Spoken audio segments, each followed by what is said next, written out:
વર્ષ 2022માં હરિયાણાના અંબાલા બેઝથી અચાનક એક રોકેટનું મિસફાયર થાય છે. એ રોકેટ હવામાં અચાનક પોતાનો રસ્તો બદલે છે અને પાકિસ્તાન તરફ જાય છે.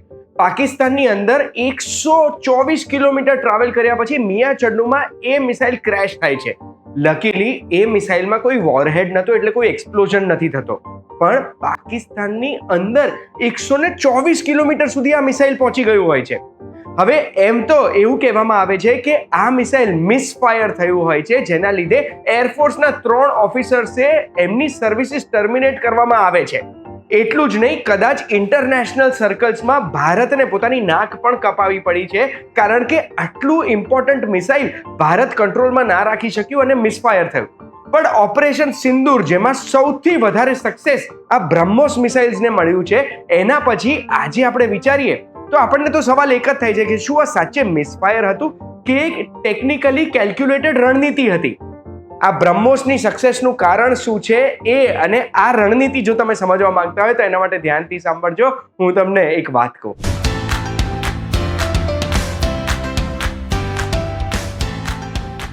એક વાત કહું, આપનું સ્વાગત છે. મારું નામ છે ગુંજ ઠક્કર અને ઓપરેશન સિંદૂર પછી બ્રહ્મોસ મિસાઇલની તો દુનિયાભરમાં વાહવાહી થઈ છે. આમાં શું થયું છે, પાકિસ્તાનના એરફોર્સના રિટાયર્ડ પર્સોનેલ પણ વખાણ કરી રહ્યા છે ને એ પણ કન્ફર્મ કરી રહ્યા છે કે આપણા દેશમાંથી લોન્ચ કરેલા બ્રહ્મોસ મિસાઇલ્સે પાકિસ્તાનના ઘણા બધા એરબેઝ પર ઘણો બધો નુકસાન પહોંચાડ્યો છે.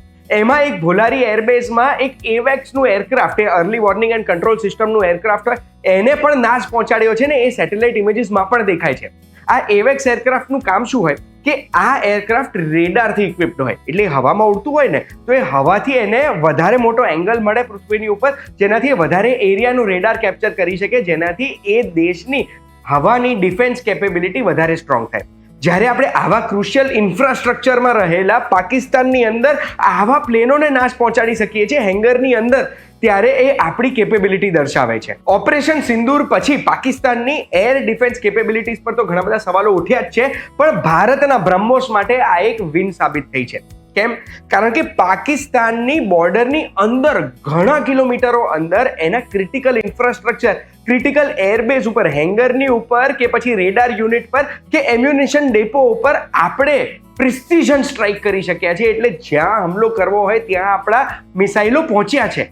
આ જે સ્ટ્રાઇક્સ કરી છે ને આપણે, એના લીધે એવું અનુમાન લગાવવામાં આવે છે ઇન્ટરનેશનલ સર્કલ્સમાં કે પાકિસ્તાનને જે ઇક્વિપમેન્ટ અને વિમાનો ગુમાવવા પડ્યા છે એમાં $1.3 બિલિયન એમને નુકસાન ગયું છે. એની સામે પાકિસ્તાની અને ચાઇનીઝ એર ડિફેન્સની પણ નિંદા થઈ છે કે પાકિસ્તાન આખું ચાઇનાના ઇક્વિપમેન્ટ પર જ ચાલે છે, તો એ ચાઇનીઝ એર ડિફેન્સ કામ કરી જ ના શકી બ્રહ્મોસની સામે, એવી પણ વાતો થઈ રહી છે. અને એવા ઘણા બધા મીડિયા રિપોર્ટ્સ છે કે આપણા દેશે લગભગ 15 બ્રહ્મોસ મિસાઇલ લોન્ચ કર્યા હતા. આ જે નુકસાન થયું ને 15 મિસાઇલમાં જ આટલું બધું નુકસાન થઈ ગયું. અને આ બ્રહ્મોસ મિસાઇલની વાહવાહી એટલે થાય છે કારણ કે પ્રિસિઝન સ્ટ્રાઇક ક્યારે પણ કોઈ પણ સમયે કરી શકવાની ક્ષમતા ધરાવે છે આ બ્રહ્મોસ મિસાઇલ. તો હવે ચલો બ્રહ્મોસ મિસાઇલ સમજીએ આપણે. બ્રહ્મોસ છે ને ભારતનું સૌથી એડવાન્સ્ડ અને ફાસ્ટેસ્ટ ક્રૂઝ મિસાઇલ છે. આ જોઈન્ટલી ભારત અને રશિયાએ ડેવલપ કરેલું છે. ભારતમાં DRDOએ ડેવલપ કરેલું છે આ. અને આ બ્રહ્મોસ નામ છે ને, પહેલા તો એ તમને કહું, બ્રહ્મોસમાં બ્રહ એટલે બ્રહ્મપુત્ર માટેનો બ્રહ છે અને મોસ્કવા નદી માટેનું મોસ આમાં એડ કરેલું છે. ભારત અને રશિયાની પાર્ટનરશિપ ફેબ્રુઆરી 1998માં થઈ હતી આ મિસાઇલ ડેવલપ કરવા માટે. આ મિસાઇલનું પહેલું સક્સેસફુલ ટેસ્ટ 2001માં થયું હતું ને સૌથી પહેલા આ મિસાઇલ ઇન્ડક્ટ કરવામાં આવ્યું હતું ભારતીય નેવીમાં 2005માં. એના પછી નેવી, એરફોર્સ, સબમરીન બધે ઇન્ડક્ટ કરવામાં આવ્યું છે, કારણ કે આ યુનિવર્સલી સૌથી સ્ટ્રોંગ મિસાઇલ સિસ્ટમ છે. કેમ? કારણ કે આ મિસાઇલને આપણે જમીન પરથી લોન્ચ કરી શકીએ, નેવીમાં એટલે નેવીના કોઈ બી જહાજથી લોન્ચ કરી શકીએ. એટલું જ નહીં, હવાથી પણ આ મિસાઇલ લોન્ચ થઈ જાય ને અત્યારે આપણી કેપેબિલિટી છે સુખોઈ Su-30 Mark 1 એરક્રાફ્ટથી અને લોન્ચ કરી શકવાની. બ્રહ્મોસને સબમરીનમાંથી પણ લોન્ચ કરી શકીએ છીએ આપણે, એટલે આ ક્યાંયથી પણ લોન્ચ થઈ શકે. એટલે તમે જે પાકિસ્તાની રિટાયર્ડ એરફોર્સના ઓફિસરોના વિડીયો જોશો ને, જે કહે છે કે બ્રહ્મોસ લોન્ચ થયું હતું, તો એવું કહે છે કે અમને નથી ખબર ક્યાંથી લોન્ચ થયું છે. આ છે ક્ષમતા આપણા બ્રહ્મોસની. હવે બ્રહ્મોસ છે ને એક સુપરસોનિક મિસાઇલ પણ છે, એટલે આની જે ફાસ્ટેસ્ટ સ્પીડ છે આજે એ 3 માક એટલે ધ્વનિની ગતિ કરતા 3 ગણી ગતિ, એટલે એનો અવાજ સંભળાય ને એ પેલા મિસાઇલ પહોંચી જાય એટલી સ્પીડ વાળું આ મિસાઇલ છે. બ્રહ્મોસ અલગ અલગ વેરિયન્ટ્સ છે, બહુ જ બધા વેરિયન્ટ્સ આપણા દેશે લોન્ચ કર્યા છે, જેની અલગ અલગ રેન્જ છે. એટલે 290 કિલોમીટરથી લઈને 800 કિલોમીટર સુધીની રેન્જ ધરાવે છે. અને બ્રહ્મોસની સૌથી best capability A fire and forget capability છે. એટલે મિસાઇલને તમે પ્રિસાઇઝ લોકેશન જીપીએસ કોઓર્ડિનેટ્સ નાખો છો કે આ મિસાઇલ અહીંયા પહોંચાડવાનું છે, તો એ મિસાઇલની જે પ્રિસિઝન ગાઇડેડ સિસ્ટમ છે એ ઓટોમેટિકલી એ મિસાઇલને ત્યાં પહોંચાડશે. અત્યાર સુધી આ મિસાઇલના તો ઘણા બધા ટેસ્ટ થયા છે. છેલ્લું યુદ્ધ આપણે 1999માં કારગિલમાં લડ્યું હતું, ત્યારે આ મિસાઇલને આપણે ટેસ્ટ નતા કરી શક્યા, પણ આનો પહેલું કોમ્બેટ એક્સપિરિયન્સ ઓપરેશન સિંદૂરમાં આવ્યું. અને આ ઓપરેશન સિંદૂરે દુનિયાભરમાં સાબિત કરી દીધું કે ભારત એમના મિસાઇલ્સ ફક્ત ડિફેન્સ માટે નહીં પણ ડિસાઇઝિવ એક્શન માટે પણ યુઝ કરી શકે છે. જેમ મેં તમને કીધું એમ બ્રહ્મોસના ઘણા બધા વેરિયન્ટ્સ છે અને નવા વેરિયન્ટ્સ પણ ડેવલપ થઈ રહ્યા છે. બ્રહ્મોસ NG જે નેક્સ્ટ જનરેશન બ્રહ્મોસ ડેવલપ થાય છે એ આના કરતાં હજુ નાનું અને લાઇટર હશે, જે તેજસ જેવા એરક્રાફ્ટ ઉપર પણ આપણે લગાડી શકાશે. એટલું જ નહીં, બ્રહ્મોસ હાઇપરસોનિક પણ ડેવલપ કરવામાં આવે છે, જેની ગતિ 8 માક હશે, એટલે ધ્વનિની ગતિ કરતા 8 ગણી. કોઈ પણ એર ડિફેન્સ સિસ્ટમ આ મિસાઇલને પછી નહીં રોકી શકે. હવે જ્યારે આ બ્રહ્મોસની વાત કરીએ ને, તો આ બ્રહ્મોસની કિંમત બી આપણે જાણવી હોય કે એ સામે નુકસાન તો કરે છે, પણ એ ફાયર કરવાથી આપણને કેટલા પૈસાની ખર્ચો પડે છે. તો એક બ્રહ્મોસની આશરે કિંમત 34 કરોડ હોઈ શકે છે, એવો અનુમાન હું લગાડી શકું છું. કારણ કે જ્યારે 2022માં મિસફાયર થયું હતું ને, ત્યારે ભારત સરકારે એ મિસફાયરનું કોસ્ટ લગભગ 23 કરોડ રૂપિયા અનુમાન કર્યું હતું. હવે એમાં વોરહેડ નહોતું, એટલે આપણે અનુમાન લગાડી શકીએ કે બીજો આટલો ખર્ચો થઈ શકે આપણે. એટલે 34 કરોડ રૂપિયાનું એક મિસાઇલ આપણને પડે છે. આવા 15 મિસાઇલથી $1.3 બિલિયન નુકસાન ગયું પાકિસ્તાનને. હવે આ મિસફાયરની વાત કરીએ છીએ ને, તો ફરીથી મિસફાયરની વાત કરવા હું માંગુ છું.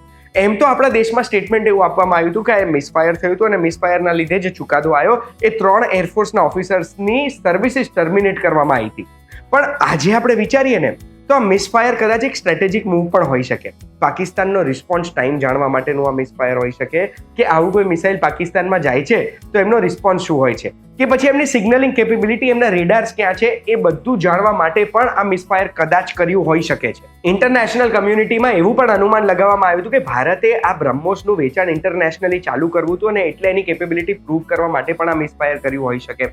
સત્ય તો ખબર નહીં પડે, પણ આપણને એટલું ખબર છે કે આ ભારત સરકારે એવું કીધું હતું કે આ મિસફાયર હતું, એટલે આપણે ફક્ત અઝ્યુમ કરી શકીએ છીએ. હવે આ ભારત અને રશિયાના પાર્ટનરશિપમાં મેન્યુફેક્ચરિંગ થાય છે, પણ આ પાર્ટનરશિપ કેટલા ટકા છે? તો ભારતના ખર્ચામાં ભાગ 50.5% છે અને રશિયાનો 49.5% છે. એટલે ભારતનો ભાગ ઊંચો છે, પણ 70% કમ્પોનન્ટ્સ આજે ભારતની અંદર જ ડોમેસ્ટિકલી મેન્યુફેક્ચર કરવામાં આવે છે. હવે આ મિસાઇલના એક્સપોર્ટની આપણે વાત કરી, તો બીજા દેશમાં આપણા મિસાઇલ જશે તો આપણી ટેકનોલોજી એમના હાથમાં લાગી જશે, હે ને? પણ એક્સપોર્ટમાં આપણા દેશમાં લોક કરેલું છે. આપણે કોઈ પણ બીજા દેશને બ્રહ્મોસ આપીએ છીએ તો એ 290 કિલોમીટર વાળી રેન્જનું જ અત્યારે આપી રહ્યા છે. અને એક્સપોર્ટની વાત કરીએ ને, તો 2022માં આપણે બ્રહ્મોસ મિસાઇલની ડીલ એક ફિલિપિન્સ જોડે સહી કરી હતી, $375 બિલિયન, એટલે લગભગ 3200 કરોડ રૂપિયાની. એવી જ એક ડીલ સહી થઈ શકે છે આપણી વિયેતનામ જોડે $700 મિલિયન, એટલે લગભગ 6000 કરોડ રૂપિયાની. ભારતની એક એક્ટ ઈસ્ટ પોલિસી છે, આ ફોરેન પોલિસી છે, જેમાં ભારતની ઈસ્ટમાં આવેલા જેટલા બી દેશો છે એ દેશોને આપણે પ્રોટેક્ટ કરવા માંગીએ છીએ, એમની સાથે સમર્થન કરવા માંગીએ છીએ, જેનાથી ચાઇનાનું સાઉથ ચાઇના સીમાં જે પ્રભુત્વ છે ને એને આપણે દબાઈ શકીએ. અને ચાઇનીઝ એર ડિફેન્સ બ્રહ્મોસની સામે કારગર નથી, એ તો આપણને ખબર જ છે. એટલે આ બધા દેશોમાં જ્યારે બ્રહ્મોસ હશે 290 કિલોમીટર વાળા, તો એમના દ્વીપોને એ બચાવી શકશે ચાઇનીઝ ઇન્વેઝનથી, અગર જો ફ્યુચરમાં ચાઇના આવી કોઈ ધમકી આપે તો. એટલું જ નહીં, મિડલ ઈસ્ટમાં UAE, Saudi Arabia, Egypt, Oman, Qatar જેવા દેશોએ ઇન્ટરેસ્ટ જગાડ્યો છે બ્રહ્મોસ માટેનો. અને સાઉથ અમેરિકાના બ્રાઝિલ, વેનેઝુએલા જેવા ઘણા બધા દેશોએ પણ ઇન્ટરેસ્ટ જગાડ્યો છે બ્રહ્મોસ ખરીદવામાં.